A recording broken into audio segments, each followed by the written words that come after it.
Jumpa kembali dalam Renungan Harian FX TV dalam edisi 16 Desember 2020. Mari kita awali renungan kita pada hari ini dengan doa dalam nama Bapa dan Putra dan Roh Kudus. Amin.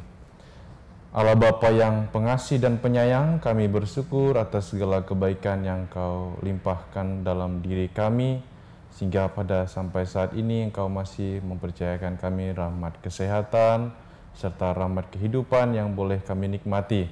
Semoga melalui rahmat-Mu itu kami semakin mampu bersyukur dan mampu melakukan kehendak-Mu sendiri dalam kehidupan kami, agar kami pun semakin dewasa dalam melayani Engkau, dalam menghayati iman kepada Putra-Mu Tuhan kami, Yesus Kristus. Dimuliakanlah nama-Mu kini dan sepanjang masa. Amin. Dalam nama Bapa dan Putra dan Roh Kudus. Amin.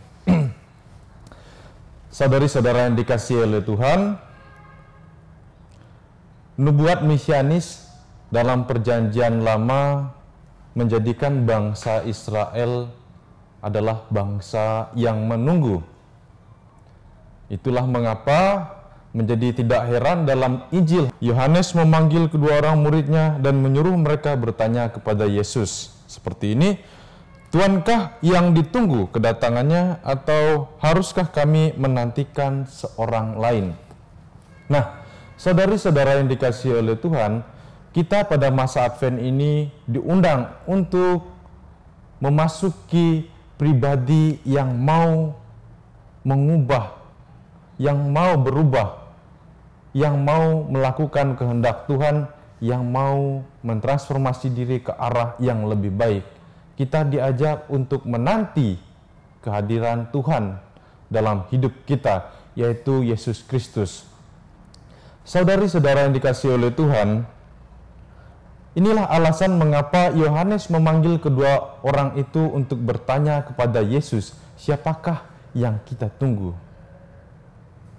Nah, saudari-saudara yang dikasihi oleh Tuhan, kita perlu bertanya dalam hidup kita, siapa yang kita tunggu dalam kehidupan kita? Apakah Tuhan Yesus atau hal lain yang membuat pikiran kita penuh, sehingga pikiran kita hanya fokus pada diri sendiri. Kita tidak mau berpikir tentang sesama kita, bahwa ada Tuhan Yesus di dalam diri sesama kita.